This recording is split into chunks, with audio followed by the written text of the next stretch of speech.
There are a lot of clearly defined challenges and missions to accomplish in Sonic Adventure and its subsequent Director's Cut release. Finishing each character's story, doing all of their C, B, and A rank stage missions to get emblems, raising all kinds of Chao and sending them off to the races, and if you're playing the Director's Cut, there are 60 additional odd challenges to complete. There's a lot of great and not so great stuff to take aim at here, and many players have spent dozens of hours accomplishing everything over the 2 decades since the game's first release, myself included. But there are 2 specific inane gameplay challenges that Sonic Adventure offers to players, yet barely calls any attention to, that I'm willing to bet a lot of you aren't aware of. And of those of you that are aware of it, much fewer still have gone out of their way to dedicate the time to actually go through and do them. Heck, this is my favorite game, and even I'd never done it until recently. So I figured I'd go ahead and outline them today, share my trials and tribulations for getting them, and let you know what you can get for doing them. So if you've played Sonic Adventure, you're familiar with Sonic the Hedgehog's third action stage, Casinopolis. After chatting with 90s Kid and digging around in the sewers for a new pair of shoes, this makes me feel like a rat. You enter the dazzling, gaudy building that mothers happily abandon their kids outside to go gamble in for hours. Heck, even Batman has hung out here. The name of the game here is quite simple. Casinopolis staff are holding a Chaos Emerald hostage in this vault, and we have to submit to the whims of fate and subject Sonic's body to outrageous physical demands by hurling him into one of 2 gigantic pinball courses. I was going to say tables, but at this point, we're far beyond just a pinball table. There's one adorned with Sonic and Friends images, making this task feel a bit more uncomfortable than it already was, and another multi-segmented course themed after Sonic Team's 1996 cult classic, Nights into Dreams, another one of my favorite games. This course is quite a bit more elaborate, featuring a card collecting system. You can hold 5 cards at a time, and matching any multiples of each card throughout will result in a bonus ring payout. The true aim in either course is to get as many rings as possible before you've used all of your balls, then run back to the vault, get your skeleton stirred out of your corpse, and then either grab the Chaos Emerald or dip back into the courses to get more rings if needed. Seasoned Casinopolis gamblers, of course, know that running into one of the pinball courses and running out of balls as soon as possible tends to lead to the quickest results, as if you run out without having collected at least 100 rings, you'll be dumped into yet another disgusting trash system. It smells like trash! Sonic Adventure has a weird amount of spaces dedicated to garbage and gross locations, as it turns out. Not to mention this electric chair in Red Mountain. Whoa, that lava looks really, really hot! No! What's really going on in this game, anyway? But yes, in the dumps under Casinopolis, one can easily and readily grab about 200 or so rings per run, and since you only need to collect 400 rings to get to the Chaos Emerald, this can make the stage's conditions pretty manageable. So hey, no problem, right? What's the point of this video? Is it that electric chair? Well, no. Casinopolis holds a few more cards up its sleeve, as it turns out. If you don't like tossing and turning in the dumps, you've likely explored each of these pinball stages a fair bit and discovered that the Knights table houses a lot of neat little secrets and references to the original game. On top of that, this blue, carpet, I guess, unfurls for you when you match 2 cards. If you can maneuver through Sonic Adventure's spotty pinball physics to get up there and make contact with it, it'll actually transport you to a more focused section, letting you try to collect and match even more cards with ease. And on top of that, if you can move high enough to the top left or right of the screen, you can make Sonic follow Knights along a lengthy flight section. It's pretty neat. When you hit the bottom of the pinball course here, instead of losing a ball, you are instead moved to an automated section through Spring Valley, the first stage of Nights in the Dreams if you choose to play as Claris. Sonic just zoops through, sees Knights, and zips back out. A fun, neat set of references, right? Absolutely, but there's more than immediately meets the eye here. See, the main gameplay object of Knights is to collect these blue spheres, called chips, and then bring them to the Idia Capture. Doing so releases one of 5 Idia Orbs, which Knights then takes back to the Idia Palace, that structure we just saw Knights hanging out in. You may notice that there were 5 columns, but only 1 Idia Orb with Knights as we just flew by. That, my friends, is where one of Sonic Adventure's hidden challenges is, hiding in plain sight. Fortunately for us, accomplishing it will actually help us work toward our other challenge. To put this simply, to get idiot orbs from the idiot capture, Sonic needs to make a match of cards to get to the second pinball area, bring a chip card to the idiot capture and break it, go through the long flight sequence with Knights, exit the bottom of the second pinball area to go to Spring Valley, and then Sonic will drop off the idiot orb with Knights and can return to go do it all over again. There's no immediate reward for dropping one off, but what if one were to gather all 5 orbs there? It sounds simple enough, and on paper, it really is, but the truth of the matter is this is a deceptively frustrating task depending on your luck.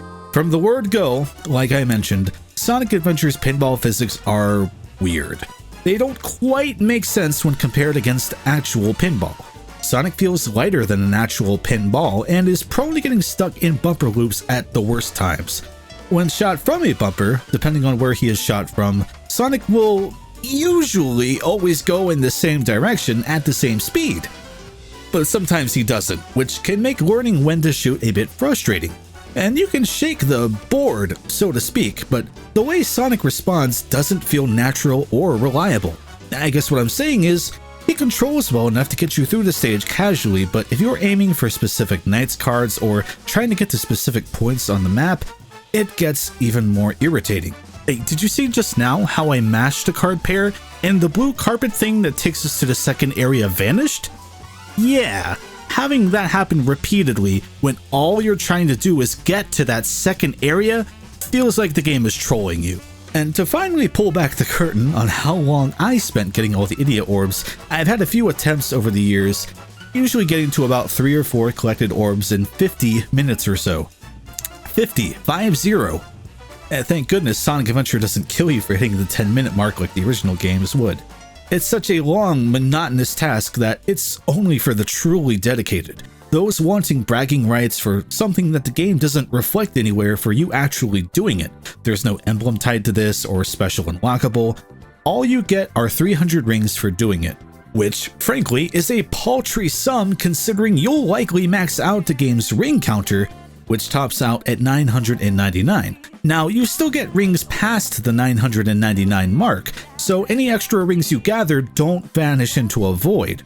But if you're at 999 rings when you get the 300 rings from this task, it feels a little more hollow not even getting to see them add to your total count. And just to circle back and make sure this is clear, if you, say, get 3 idiot orbs in and then lose all 3 of your tries on the board, whether it be due to accidents or the game just deciding to kill you like it did for me now and then, all of your idiot orbs disappear when you run back to the Knight's board. You can't gather these up across multiple runs of the stage, you have to do it in one go on 3 balls. Again, not a challenge for the faint of heart. That said, if you do it, you can take solace in knowing you've done something many Sonic fans haven't, and get to join an exclusive club of e-peanery. The drinks aren't free here, you still have to pay for them. But no, that isn't all.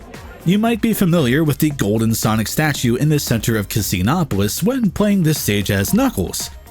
You may also have wondered why that statue isn't there when you play as Sonic, since, canonically, Sonic arrives at this stage before Knuckles earlier in the same night.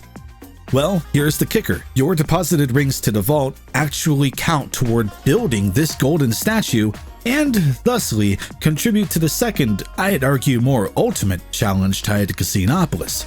As you deposit your hard gambled rings, portions of the statue appear at certain ring counts. Now, these only contribute when you've gone and had them shaken out of you. How many rings does it take? 5,000. Yeah, that's right, 5,000. And as a reminder, you get 300 for doing the night's challenge. Even if you do the usual speedier route of trekking through the sewers repeatedly, you're still only running maybe 300 or so rings each time, probably closer to 400 if you're really scraping through the stage well.